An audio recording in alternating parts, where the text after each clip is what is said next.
lilongwe muri. Zikomo kwambiri chair ndibwerezenso kuti chifukwa choti tilipo ambiri ndingotengako ma questions ochepa apapa ndifunsa enawo ma members enaso afunsa ndimafunsa kuti funso ili mwina Ben Michael o Mr. Malamulo mukhoza kundiyankha kuti pali kudandaula kuti postmortem uyu inafulumizitsidwa kwambiri ndiyeno ndimafunsa kuti ngati family mukhoza kufuna kuti pachitidwenso postmortem ina funso loyamba ndi limenelo funso lophatikizira pamenelo pali concern kunena kuti zovala zimene adavala zikusiyana zimene adavala akupita ku ulendowu ndiye ndimafuna amene anapanga identify board ndinu Ben Michael mungakumbukire kunena kuti zovala zimene mudapeza nazo zidali zotani so that tipange check ndi zovala zimene adavala pa tsiku limeneli mwina funso lolamveka. Funso lachiwiri ndi la nkhani ya mafoni imeneyi ili pa namba 6 ndimafuna ndidziwe ngati munayitanidwanso ku polisi kuti mukalandire mafoni a Mayi Dzimbiri olo ngati mafoniwo sanaperekedwe kwa inuyo ndiye timafuna ndidziwe ngati mafoniwo anapangidwa return kapena ayi komanso ndiye kuti ngati komiti tiyeneranso kupanga check ndi ma service provider pa nkhani imeneyi mwina inu ngati munachekanso kale ndi ma service provider mutipatsa koma ndiye kuti mwatipatsanso ntchito ngati komiti tipange check koma funso ndilonena kuti kodi mafoniwo anaperekedwa kapena anasowa simunalandire. Mwina for clarity mwina ndafunse Edina Muluzi so mafunso amene ndafunsa ndi ainuyo Edina Muluzi ndikufuseni mchichewa ndikufuseni mchizungu. Mutafuza nchichewa koma ndiyankha mchizungu easier. Chabwino ndathokoza. Pa number 8 mwanena lack of communication mwanena za ma reports a president ananena report ma report amene wandi ati so kuti apange follow up munena ma report ati kuti apange follow up and lomaliza kwa inuyo Edina ndila nkhani ya concern ya inquiry kuti idatulutsa msanga marizatsi BFU isadatulutse ndimafuna nene kuti kumalawi kunonso kuli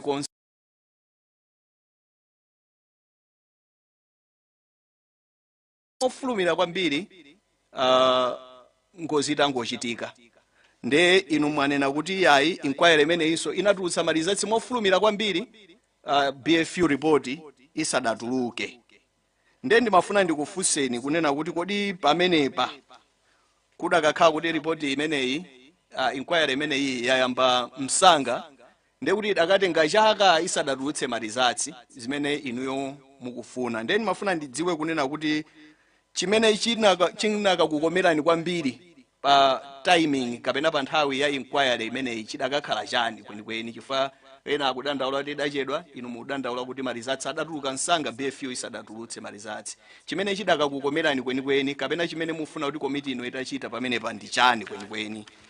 Ndimire pamenepo mafunso alipo ambiri koma anzangaso alipo ambiri oti akhoza kufunsa nawo nanena kuti awiriwa muyankha ndinu awiriwa ayankha ndi Edina nakufunsani kunena kuti mukudandaula za postmortem kuti idachitidwa mwamsanga kodi ngati family providers sitinapange check zikomo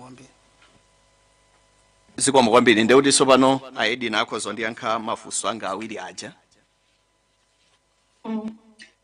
So regarding the reports, saying the president's report, I'm not sure the exact reports my sister's referring to, but she would 100% know. She was meant to be on this call, but she's not feeling well, so she can get back to you with this information and clarify on that. And then regarding the reports that was done too quickly or that was too slow, what needed to be done was just that it was going to be done thoroughly. Like for me, honestly, if it's going to take a long time, as long as the report was not rushed, and how can the committee conclude a whole inquiry without the BFU reports? That would mean some information and details was missing to get a complete picture.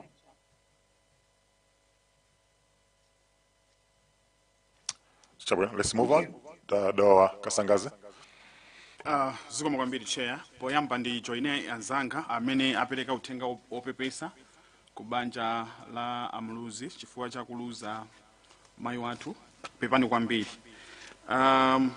Chair ndilili mafunso angapo. Funso loyambirira lili pa funso number 6 limene akubanja mwapereka lokhudzana ndi suspicious phone activity after death. Kuti zikukhala ngati kuti no phone imapezeka ngati kuti ikugwirabe ntchito ngozi itachitika kale. Ndiye ndimafuna ndifunse kunena kuti no number 1 pa phone ipo panali ma activity otani, panali zotani pa phone ipo zimene zimasonyeza kuti phone iyo ikugwirabe ntchito. Mwafotokozanso kuti zikukhala ngati kuti ma sim card anasinthitsidwa, kuti sim card imene inalimo inachotsedwa kuyikidwa ina koma ngozi itachitika kale. Ndiye ndimafuna ndidziwe kunena kuti exact time and date zimene zinachitika kuti sim card yakale yachotsedwa nkuyikidwa ina. Komanso chair ndimafuna ngati kungatheke mungatipatseko umboni evidence yosonyeza ma activity amenewa kuti komiti ino ikhale nawo kuti mwina kafukufuku wathu akhoza kuyenda bwinobwino. Mwina mundiyankhe kayi zimenezi ndisanapite ku mafunso ena.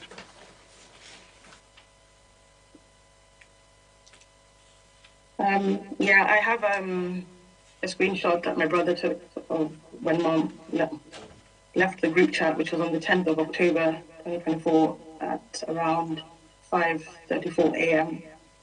And then I think her other phone was at 5:10 a.m. on the same day. Regarding the SIM card activity, now that was my sister basically can answer that. I think she has my mom's iPad. Thank you. If possible, would you share the screenshot that you have to the committee? Yes, I've sent it to Peter. I've just sent it now. Okay, zikomo kwambiri. Funso lina ndilokhudzana ndi mwanena kuti panali amene amayendetsa ndegewo pa number 4 amene amayendetsa ndegewo mmene mazonera inuyo maona ngati kuti analibe experience kwenikweni. Chair ndimafuna ndingofunsa ngati mukutsatira bwinobwino kafukufuku unoyo chifukwa tinachita dala ndithu kuti aliyense malayi muno ofuna kutsatira atsatire. Kunoku kunabwera akuluakulu aku airbase amene anafotokoza kuti ma pilot amene amayendetsa ndege imene anali ndi experience yochuluka ndipo ngati asambalopa ndoti so amaphunzitsanso anzawo ma pilot ojoina kumene kuti ndege amayendetsa motani. Ndiye ndimafuna ndifunse kuti kodi kafukufuku uno mukumamutsatira kubanja ako mmene akuchitikira kuti media ikukhala ili pano ifa zonsezi mafunso enawa ndoti akuyankhidwa kudzera mukafukufuku unoyo. Ndingolumikizanso ndi funso langa lomaliza chair, funso number 2 limene munena kuti no panali delayed search and rescue response.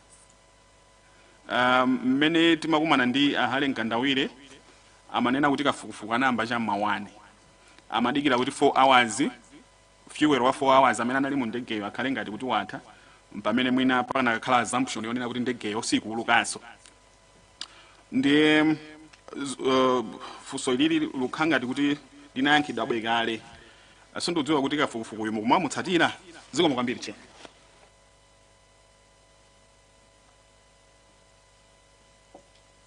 Angathandza kuyankhana. On my side, personally, I'm not 100% following it just because it's very traumatic. But I believe my brother Zaki is following this inquiry. And regarding the delayed search and response, like why wait 4 hours on a flight that was less than an hour? I'm not sure how long it was, but or even then, if it was 4 hours, surely they could have sent a helicopter or something to search around that area to know that, okay, maybe the plane is still got fuel. So that question, yeah, there's still a bit of delay and it shouldn't have been there. Thank you. Mafunso anga ndi amene uzikoma kwambiri. You know, Mwanza Central and then Zomba City South. Uzikoma kwambiri chair. Ndimafuna ndifunse nkhani ya imene apereka ngati nkhawa yawo pa nkhani ya kusintha kwa maonekedwe mbali ya zovala. Kuti kapena mwina patapita masiku apolisi adakuyitanani mene zimakhalira pakachitika ngozi kuti zonse mwina zimene zapezeka pamenepo amatha kubweza kwa aini akubanja kuti kapena kumbali ya zovalazi kuti adakuyitanani kuti dzatengeni kuno kuli zovala mwina zimene tinapeza pa ngozi. ayi kuyambira mene zinakhalira mpaka na kufikira panopa sitinayitanidwepo kukaona katundu wina aliyense omwe anapezeka kumene kunachitikira ngozi imene mpaka lero. Zikoma kwambiri. Zikoma kwambiri. Pa tsiku limene amanyamuka osalephera mwina alipo anaona mmene anavalira ku nyumbako, nkutheka kuti pa nthawi imene makambirana nkhani yokhudza mmene munakaonera mmene amaonekera tsiku limenelo la ngozi atapezeka, mwina nkuthekaso muna wina ananena kuti koma pochoka anavala zovala zooneka motere nkutheka kapena ngati mwina simunakambirane palibe vuto. Tikanakonda kudziwa ngati komiti kuti popita ponyamuka ulendo mwina adavala mavalidwe otani kuti no tikamayi afufuza nkhani imeneyi tidzithaso kuyang'ana ndi mmene adavalira pa tsiku limenelo.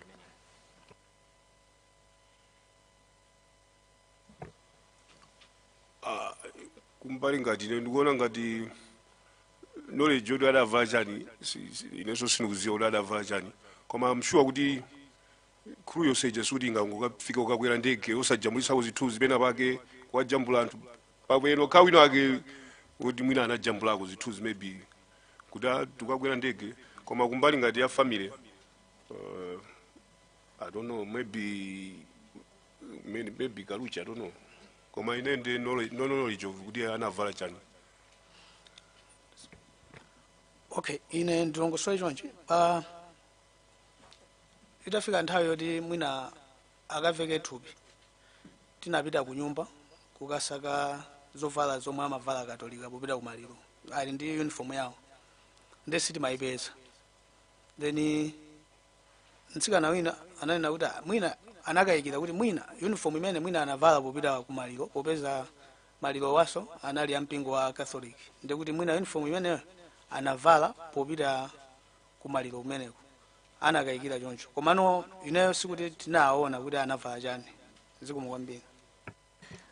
Zikoma kwambiri. Mafuna tidziwe pamenepo kuti kodi adavala motani chifukwa cha submission imene mwabweretsa yonena kuti china chomwe muli nacho mafunso ndi mmene zinaonekera zomwe munaona, ndiye timafuna tikhale ndi information yokuti ikhoza kutithandizira kuti kodi anavala maonekedwe otani mmene amanyamuka. Funso limene liso tinafunsa ena amene anabwera atapezekanso kuti nawo amaonetsa kuti akudabwa ndi mwina mmene analili abale awo mmene amawaona.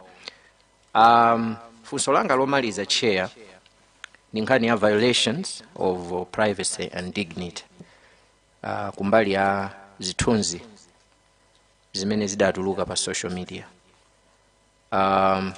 Mmene mwalemberamu zikusonyeza kuti muli ndi chidwi kwambiri kuti mudziwe kuti kodi zinachitika ndi chani, kuti zithunzi zimene adajambula anthu ochepa kunali asilikali kumeneko amene amaletsa anthu kuti ajambule, kusonyezadi kuti amene anajambula ndi anthu owerengeka.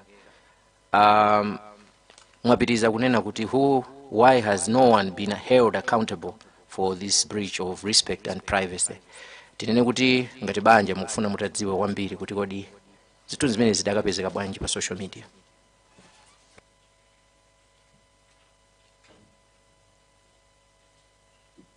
Edna, are you able to answer? Thank Sorry, are you asking like how did we find the pictures, or I'm not sure. No, let me ask in English, Edna. I'm asking, point number 1, you're talking of violations of privacy and dignity. And there's a question there, why were the pictures of the deceased taken and shared on social media, violating their dignity in such a profound way? Given that only a few individuals would have had access, and your question is, why has no one been held accountable for this breach of respect and privacy? So I'm asking, as a family, you would want this committee to dig deep, find out who took those pictures, so that they can be taken, to account for their behavior. Is that your wish? That's correct. Yeah. Thank you very much, Chair. That's all from me. Thank you. Yes, Chair Zonza. Yeah, zikomo kwambiri Chair. Funso langa ndiyafunsa to the left, yeah. Ndimangofuna ndidziwe kuti zovala zimene munapititsa ku mochari anachita kuyitanitsani kuti mupititse kapena mudangopititsa nokha? Zovala tinachita kupititsa kuchokera ku nyumba. Zikomo kwambiri. Chabwino, ndi mmene mumakambira kuti kunali zachangu Mr. Ben Magamba kumochari kumudampatsa ndani zovalazo? Chabwino, kumochari kusukuti naikondeka akubanja. Ndiye chifukwa ineso ndimapasidwanso programu ndikayankhulenso on behalf of the family. Ndiye kunali kuti wina kupanga zina. Ndiye one of my sisters namene ananyamula zovala zomwe akapereka kuti akavikeko. I think at that time ine ndiye mwina ndaliso tamanga so ndi anthu amene amatifunaso. So singaziwe kuti anakampatsa ndani kwenikweni. Chabwino Chair, funso lomaliza ndilakuti anzanu ena anafotokoza kunena kuti anali ndi mwayi kuti koyamba zitangochitika adapatsidwa mwayi kuti akaone matupi aja kumochari kuja asanakonzedwe, kenakaso atakonzedwa anali ndi mwayi. Inuyo mudapatsidwako mpata kuti ungoona komalizirako kapena munaona kawiri konse? Sitinapatsidwe mpata okaona koyambako chifukwa amaletsa kuti kusapiteso munthu ati security tight kumene koko. Nthawi imene azapita ndi imene tsopano yachiwiriyo yoti basi akangomaliza atakonza kalenso matupiwo. Chifukwa amatiuza zotaita kuti ayi thupi silinali chonchi tachitokonza apa chanchani. Ndi naona nthawi imeneyo adamaliza kukonzako. So mwambiri Chair. Oh, sorry, I had the Zomba City South, then the Mayane. Zikomo kwambiri Chair. Ineso ndipereke uthenga opepesa kwa banja lonse kuchokera kwa anthu aku Zomba City South constituency potaya mayi wathu pepani kwambiri.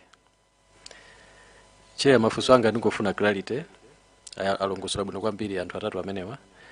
Koma ndimafuna ndibwerere paja mmanena kuti ati you are informed kuti family nayi ndi mpata osankha dokotala oti akhoza kupanga matesi pathupi la mayi athu, ande munatiuza kuti anali Dr. Charles Zamalala. Ndimangofuna ndingoziwa kuti anazakuuzani uthenga umenewu kuti muli ndi ufulu osankha dokotala anali ndani? Uthenga uti naumvera ma social media, ma radio zimayankhulidwa kuti mabanja apasaso ufulu oti I think amayankhula na Minister of Information kwambiri nthawi imeneyo kanala kunkuyu I think. Na amene amanena mayankhula kuti ma families apatsa ufulu kuti apeze munthu amene anga pangire postmortem kuopa pamawa izi ndizi. So that's when ifeso naona kuti izi mwina zimazafunikira mawa tipeze wathu oti nafeso atipangire thupi la mayi wathu. Zikomo kwambiri. Ndi zikusonyeza kuti munakapeza Dr. Charles Zamalala amene anapita kuti akagwire ntchito imeneyi. Koma malipoti athuwa akusonyeza kuti Charles Zamalala sanagwire ntchito imeneyi, akuti anangoonerera. Kodi anakuwuzani chifukwa chake chimene sanagwirire ntchito imeneyi? Yeah, Zamalala chifukwa zijanena kuti nthawi imene amafika program itasanjidwa kale matupi ena pano tulusa tupiri chanjani. Chifukwa chake kwambiri I think inali nthawi pressure ni manena ija kuti ma program amathamangisana kwambiri. Ndi analibe nthawi yokwanira even chinaso chimene chimanidabwitsa atafika adzamalawo amaoneka ngati kuti anthu chifukwa adzamala ndodziwika kwambiri koma observation ine inali kuti anthu amakhala ngati akwadabwaso khala ngati kuti si munthu wamkulu oziwa zimenezozo azinzawo amene amapanga zimenezozo ende atakafika kumene kunali thupiko iwo aja anakhala mbali yawo anzawo mbali yawo basi ndi amalongosoleranso aujeniwo anthu amene amapanga zimenezo amalongosolera adzamalawo kuti pana chonchi napanga chonchi khala ngati akumuwuzanso zamalalayi that's why kenako adzamalana zabwera zakuti mmene zimakhalira tikafuna kuyeza thupi koma ine sinapange so nimene zinakhalira zikoma kwambiri cheya mwina tifuna kuti adzamalala amenewa adzathenso kubwera kuti adzalongosole kuti kodi chinachitika nchani kuti asagwire ntchito imeneyi pomwe family inayi atapempha kuti akagwire ntchito imeneyi. China cheya ndimafunanso ndingomvesesa pressure imeneyi manena kuti mwina anthu amathamangisana ndi nthawi kuti munapezapo mpata mwina ungonkodwa kansilikali mmodzi kapena wina kuti kodi phuma limene chikuchitika ndi chani kuti mwina munafunsako amankhamba kapena nanunso because of that pressure zinakuvutani kuti mwafunse chifukwa chake kuthamangira kuti mpana postmortem ikupangidwa mati almost 10 minutes. Did you have chance to ask? Maziwa pakakhala kuti boma asilikali ali pomwepo ena opanga izi ena ndi chani so umakhala kuti munthu abalalika ena akuita nawo mukonzekere muyankhula ndinu izi ndizi so inali nthawi yoti sinakhalenso ntchasi yoti ndiafunse because I think nangasizi machoka kuti amati chani state funeral chani kusonyeza kuti zili mwaboma choncho zinthu osati mwa ife achibanja yakoma zinthu zimaoneka kuti tsopano zili mbali mwa boma kapena zachipani pani so sinakhale ni chance choti ndingafunse wina aliyense kuti bwanji muthamangisa choncho chifukwa zimaoneka kuti iwo program yasankhidwa kale kuti maliro anyamuka nthawi yakuti chani izi ndizi so panaibe nthawi yoti ndinganafunsanso munthu sinafunse munthu. Zikoma kwambiri cheya mafuna tubanja lingo ndimvesesa kuti tifunsa mafunso amenewa kuti tingomvesesa komano mafunso onse 11 amene mwatipasa Edina ndi timu yonse yakubanja mafunso amene wafika moti ifeyo ngati komiti tikuthandizani kuti cheya submit.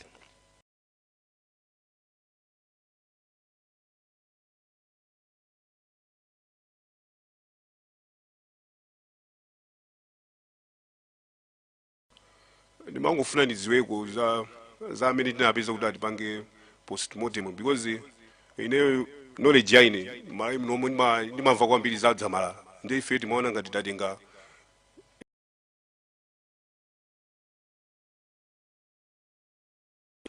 kumatupi enawa amene kuma postmortem amachitikawa adzamala sanatengedwe chifukwa chani imangofuna kumali kunoka amadziwika ndiwo ndi kumakatengedwa ndi family yathu chifukwa chani sanapangidwe involve on a higher level kuti atsogolera timu indi izo ndimangofuna uzo zimangondibwerera mu mtima kuti anamusiya chifukwa chani kula amene iyo munthu woti ndiye wotchuka ena sitimaziwa ena afe ndimangodziwa dzamala so ndimangofuna ndizadziwenso kuti chifukwa chani sanakhale nawo mu timu ya anthu amene anasankhidwa kupanga zimenezo zikoma.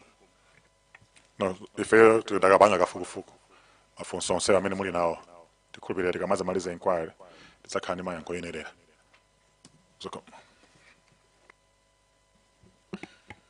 Chair ndithokoze chifukwa chopereka mwayi kwa anthu akudedza mayani kuti ndiapepese akubanja la Dzimbiri ana ndi onse chifukwa chotaya mayi amene anatithandiza ndi kutitumikira njira zosiyanasiyana mdziko lino la Malawi. Choncho landirani kupepesa kuchokera kwa anthu akumpoto kwa dedza.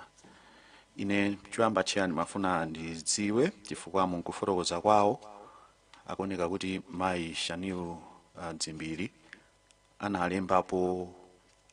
analemba chikalata chofotokoza kuti mukandisiye nditati ndamwalira mukandisiye mochale ya ku Goodwill. Ndimafuna ndidziwe kuti kodi kulemba kwa kalata imeneyi anakufotokozeranipo nkhawa zawo zimene anali nazo ndi moyo wawo kuti mwina amayiona imfa yawo ili pafupi mumadziwapo china chilichonse kuti chinawapangitsa kuti akhudzidwe kuti mpakana alembe ndondomeko za mtundu umenewo ndi chani kapena inali kungokhala wiru mmene makhalira kuti panali nkhani zina zambiri. Mafuna ndingodziwa kuti mwina panali zina zimene anakubenthulirani zimene amaona za mtsogolo mwawo kapena amaona chiopsezo kapena amaona zina zake mafuna titadziwa pamenepo kuti chinawapangisa kuti aperekeretu ma instruction amene mwambo wawo wa maliro ungaendere chinali chani ngati akubanja mukuziwapo kena kalikonse. Dziko kwambiri mayi kwambiri anali wokonda kukonzekera kwambiri za imfa yawo sizoti kuti anali ndi nkhawa. Ndimakumbukira ine chaka cha 2010 anandiuza kuti ine nditamwalira muzakangondika uchechi kuja muzizasangalala osadandaula osapanga zoti muzikhumudwa muzitani muzizangosangalala basi. Ndiye kwambiri akwaya azizayimba anthu azizadya koma pasapezeke okhumudwa omadandaula ayi. Kwambiri kunali kuti kungokonzekera imfa yawo kuti akazamwalira koma sizoti anali ndi nkhawa ina iliyonse yoti akuona china chake. Dziko kwambiri. mongonjezera koso pang'ono pamenepo kati imene inalembedwayo inatumizidwa ku email kwa mwana wanzawo. I think inali previous year sudi analemba close kuza ngozi koma inali previous year ndesinuziwa kazi nali zongolembazo kapena basi coincidence zikoma. Okay, zomwe kwambiri chair. Nimatiso ndidziwe kuti pakuti panali mabanja angapo okhudzidwa ngozi ija inakhudza mabanja pafupi 9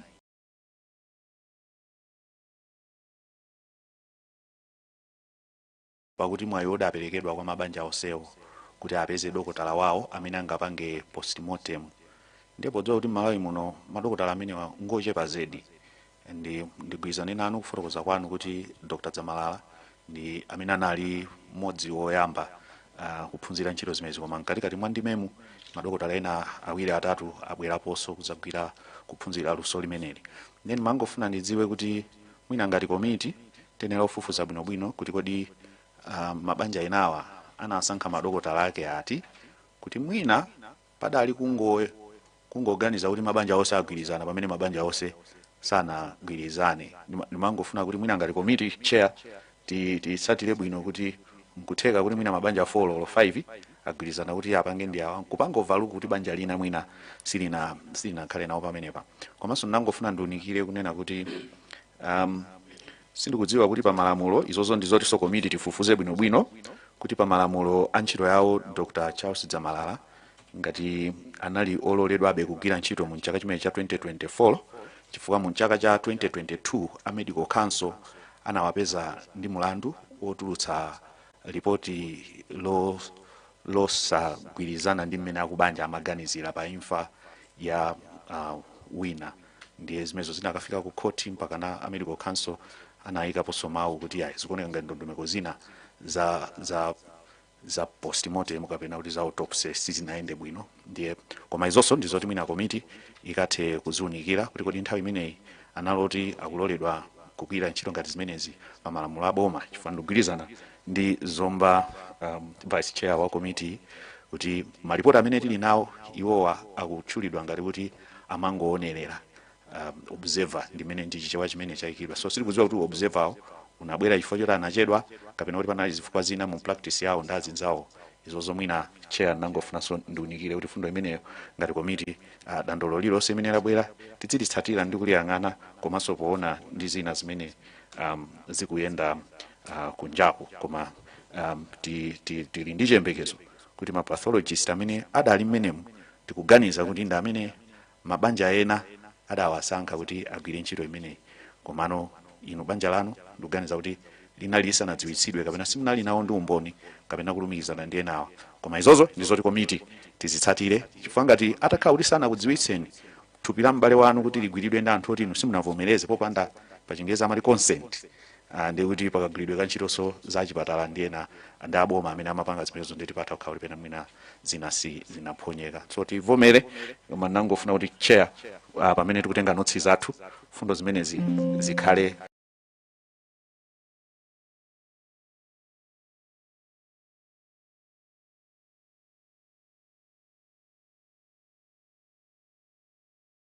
tinamvapo zikuchitika mkatikati pepani. Mulangino Zikoma kwambiri inenso mogwirizana ndi azinzanga amene afunsa mafunso kupepesa kubanja la mayi Dzimbiri pa imfa imene inationekera. Ine funso langa ndi limodzi. Mwatipasa mafunso close to 11 amene mukuonesa nkhawa kuti zinaenda motani, koma panabwera maripoti I think ya BFU komanso ya Commission of Inquiry amene ananena kuti amene anaonera iwo kafukufuku mwawomo imene inali ngozi, koma inuyo ngati akubanja ndi nkhawa zimene mwatulazi kodi ngozi mnayiona kugwa kwa ndegeko munachivomereza kuti inali ngozi kapena mufunabe kuti mumvesese kuti kwenikweni chinachitika ndi chani malinga ndi nkhawa zimene maonesa kudzera mafunso 11 amene mwatipasa? Zikomo.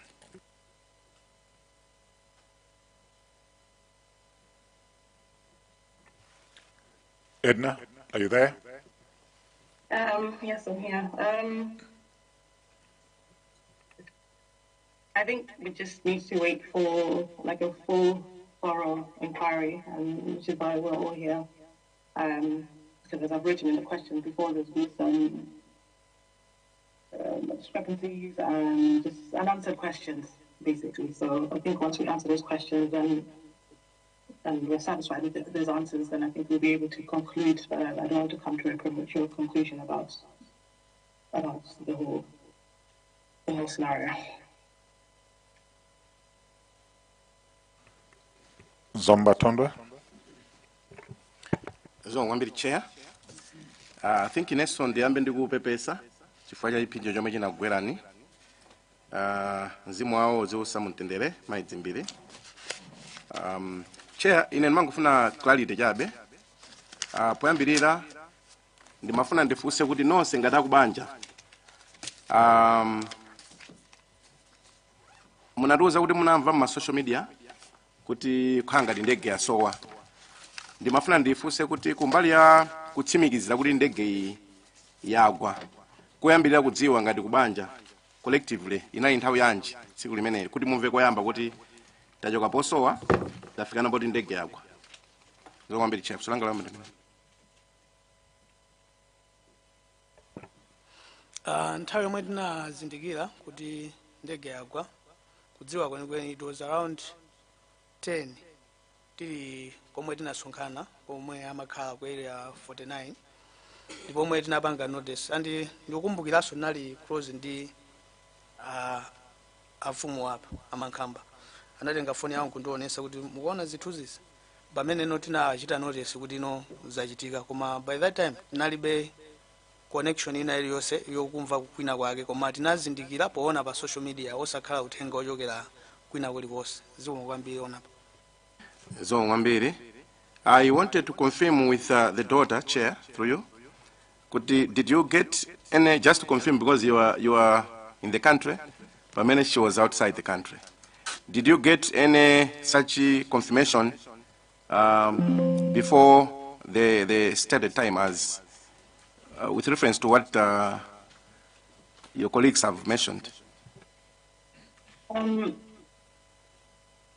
No, so I was staying away. Like I think we were all staying away from social media because of the pictures coming out. But the confirmation that it came on the 11th, and it was from Dumi Nazidwele. I think his mom was with UTM, or is with UTM, so she would have had, I think, first-hand knowledge immediately. So first full confirmation was from him, and then maybe 2-3 minutes later, my dad called and confirmed. Zomwe Chair. And then mina tingo kuti tikhale pa page imodzi ndimafuna so kuti ndimve kuti akuboma aliwonse anakuza ndipo formally kapena chilichonse process yonse mayono ya pa social media kapena makuzani kuti tikumana apa kapena kupasani information kuti makamaka pachitika ndondomeko iyi ngati akuntchito alatha kuti ngozi yatigwera motere kapena chilichonse mnachino ya social media? I personally didn't receive any communication from the government. Maybe they were communicating my dad, so and that's probably why he knew, but we didn't receive any direct communication from them or updates or timelines. Chabwino pomalizira kuchokera kwa ine chair munanena kuti akubanja munasankha adzamwalira kuti apange postmortem ndipo munapita nawo ngakhale sana already kuti agwire ntchito. Ndimafuna ngodziwa kuti iwowa chifukwa anapezedwa ndi akubanja anakupatsani ripoti iliyonse kapena munalipira chifukwa chokuti munapanga involve? Okay. Zolipira zoti because amadila kwambiri ndi malemu anku aine ndi zamalipiro I think inali nkhani yokhuza ma transport chifukwa ndikumbuka kuti amakambirana za mayendedwe kuti fuel ndilibe chanchani, so kumbali ya malipiro I think anapatsana za fuel. Kumbali ya report ndesina ndiye report kuchokera kwa iwo. Chair, that's all from me. Thank you. There's a casina and then long mude timaliza nsoba.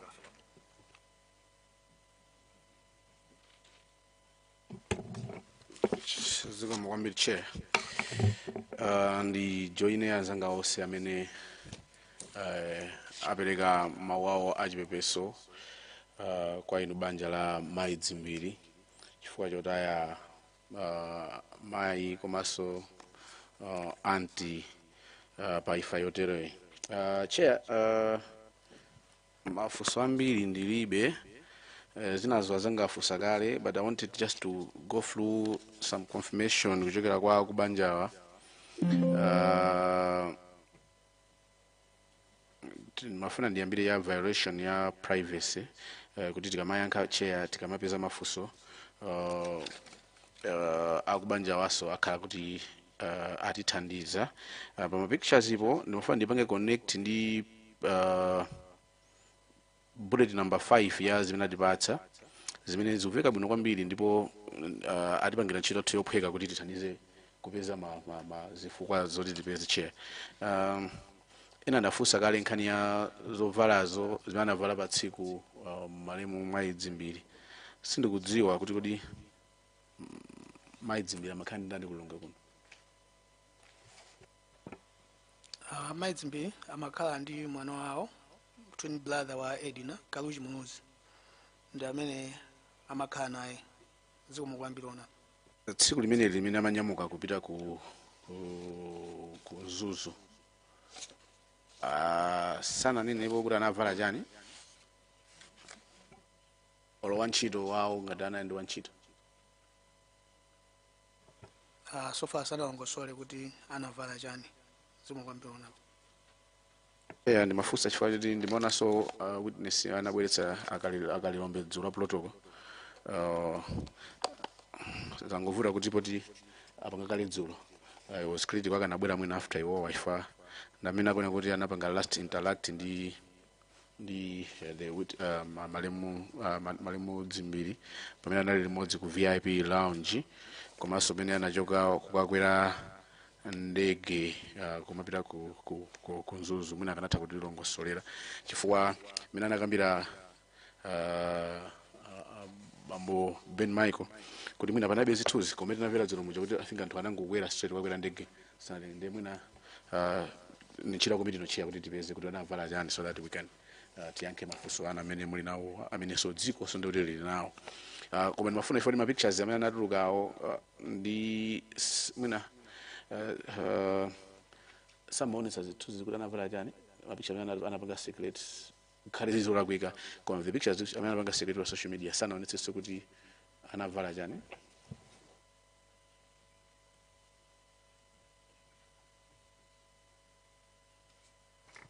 Edna, did you follow the question? I've not observed anything. I've purposely not looked at pictures. I can't answer that question. All right, thank you so much. Chair,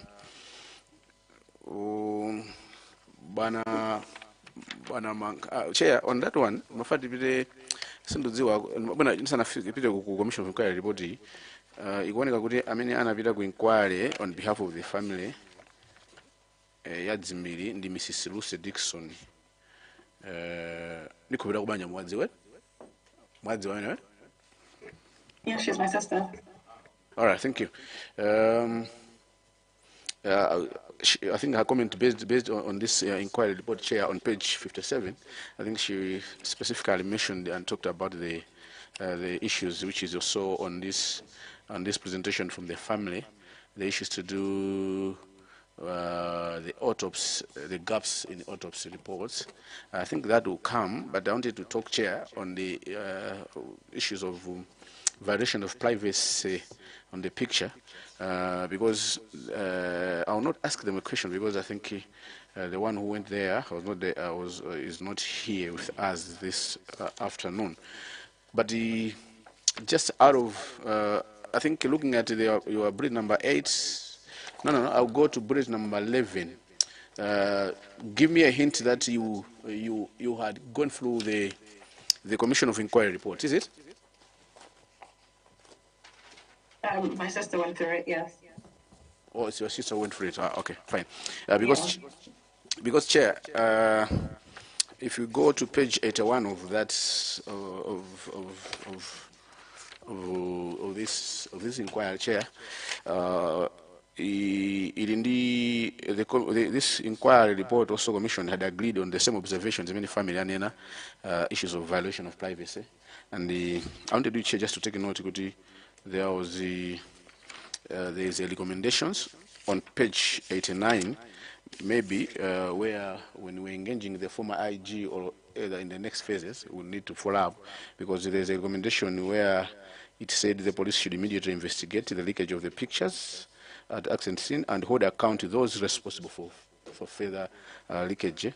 But also, other than police, Chair, the Commission had recommended that the Director of Independent Complex Commission, which is established under the Police Act, they must also take over the matter. So I think it will also answer their issue.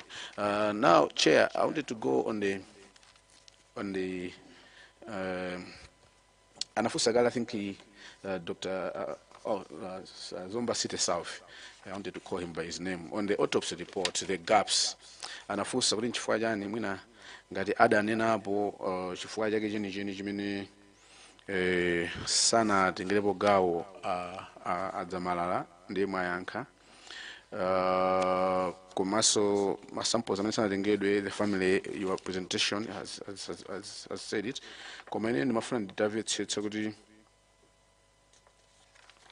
from the family, maliro mayi Dzimbiri, I think according to the inquiry report, adagidwa about 14 June 2024 kwa season. Ndiyo nje? That's correct. Who came up with this date? Date of a burial. Yeah, burial inali 14. From here kupita kumudzi kubalaka tinanyamuka pa 13. Mafana zoti kuti tsiku lija pa 14 munayika nokha kubanja kapena it was pushed amapanga so push aboma mwina.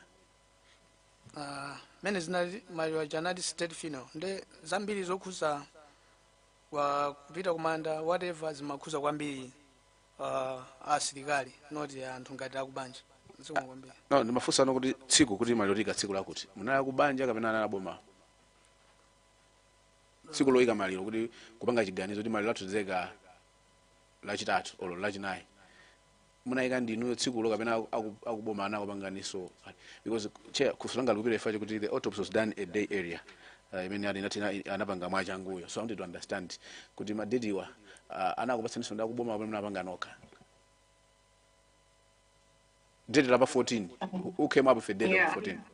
I'm not 100% sure, but I can confirm with my sister. I think she might know, but I have a feeling it was a set date with the government.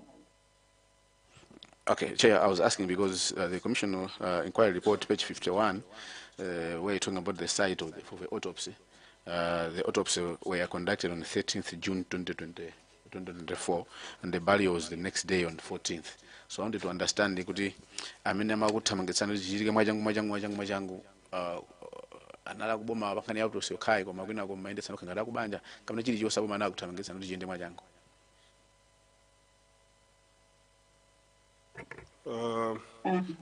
I'm not sure kuti kodi chifukwa panali ma issues ena ake timadikirabe aku UK wakuti afike nde kumbali yoti kuti mailero tike pa 14 iwo I'm not sure myself kuti was it decision ya family kapena inaliyo uzidwa kuti tike mwansanga, so I can't remember. Ku identification ya body ku autopsy ikunena kuti page 50 amanena kuti report yakuti olomuna sakameza report kambeza inuyo munakapanga identify body ndi inuyo bambo Ben Michael nganda kuvanda bwino munakapanga identify body odi anati akoza kale. Yeah, time inafika inaloti anati akoza kale tupiro. That is ndi 13 yes. Yeah. Ndo munali muli inuyo kapena bajamana ndo munepa ngapa mune mapanga zimene zizi. Yeah, ine nali so mwantoka ona tupiro. Yeah, refusanga ndo kuti inu nokha kapena nonse akubanja munakapeza tupira akoza kale. Tose chifoti maende alimozi tinakaonera alimozi nthawi imodzi. Chabwino. Ndiye Dr. Zamalalawa adangopanga observe nawo chinthuchi ndimafuna bendita pabe funso libi answer na funso I think longe mude koma sina very clear answer chifukwa kuti the same issues chair my question I want to ask is because amene atimagamba za autopsies I think the same issue was raised by Madam Lucy Dixon ni Muluzi the previous inquiry on page 57 where she had wondered why samples were not taken from the body of her mother. This may have up to diagnosis of the cause of the death, not just assume. And I think it's the same issues in my gaps. I wanted to have to have a clear answer. This question goes to you, Edina. If you can hear me. Yes. Do you want this committee to help you? We do a fresh autopsy? I think that we're going to decide that as a family, because we're aware that the committee, that it could be called into question whether a fresh autopsy is to be held. I believe we'll make that decision as a family. It's not just one person's response.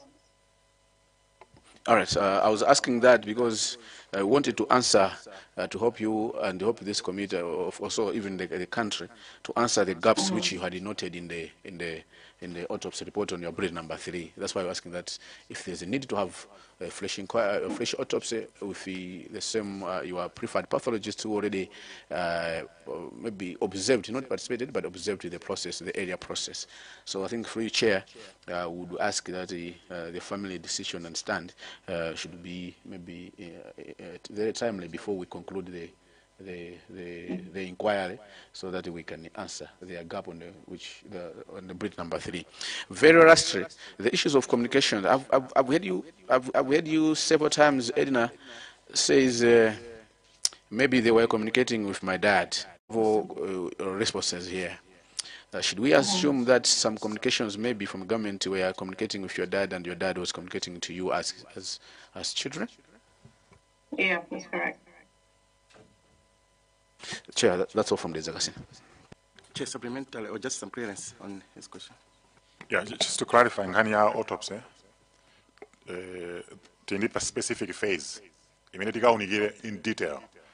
Akubanja, they're expressing their concerns. Kumandinani nakali dzulu, kuti sinabange ngenji zina, zimene fetu kufufuza. Anilifetu taikakali ndondomeko zake, zodi mayankho mukhale nawo, ma investigations akamata. Ndezina mungu khanga mukupherezera, zimene fetu taikakali.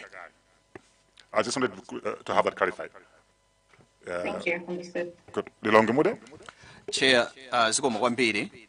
Choyamba ndimafuna ndipempho chabe, Chair, kunena kuti ifeyo tikufuna tathandize family kuyankha mafunso awo amene ali apa. Ndiye mafunso anga amene nnafunsa ambiri mayankho ake panakalibe, mwina sister wawo ndi amene angapange provide answers, because timafuna tidziwe original complaint ya zovala kuti inachokera kwa ndani, anapanga noti ndani, kuti mwina tizitsatire. Then ndimafuna ndipemphe ngati sister yomwina angatipatse some of the information imene ndapempha cholinga chonena kuti tiyankhe mafunso amene ali nawo. Komanso ndimafuna ndipange noti chair kuti I think ndi banja lokhali limene silidayitanidwe ku police to identify mafoni ndi zina zotero. Nde mwina nzofunika tiwathandizire kuti mafoni amenewa tiumve kuti adayenda bwanji ndi family yokhayi. Kwa mafunso langa limodzi kwambiri a Ben Michael. Mafamily onse amene abwera amadandaula kunena kuti sanatipatse mpata woona nkhope. Ndiye inu mwatiuza kunena kuti adakupatsani makiyi a coffin ndi adanena kuti amakhala poyena olimbikira kwambiri kuti tione nkhope. Ndeno mukhoza kukatsegula ndikuganiza choncho. Koma inu makiwo mudango wasunga sadaone nkhope ndikuganiza choncho mwina mundikuonza ngati ndikulakwitsa. Kenako munataya. Koma mpata onena kuti wolimbikira kwambiri akaone nkhope inuyo kwa inuyo adakupatsani. Ndizoona? Sikuti unali mpata oti ofuna akaone chifukwa mmene ali thupilo olo ineso sindikanalola kuti azibale aone thupilo. Inangopatsidwa I think zongoti mwina kuti mwina zathinadi anthu akayakwiya kayatani kuti akakakamira. Koma otherwise ineso sindikanalola kuti aone thupilo. Zikomo. Basi chair ndizomwe zikomo. Ndikumbukira amafuna fotokoze za condition la thupi pachiyambi ndi anatiuza kuti mukufuna ndifotokoze ndeti nati du tonsefe chifukwa timaziwa kuti akamba kufotokoza za state la thupi ndi tikupitaso kutsogolo ndi sinafune kuwapanga alawo kuopa kupanga preempt zinthu zina za stage ina. Okay, so koma chimene ine ndaona nchakuti akubanjawa azafunikiranso ku search and rescue.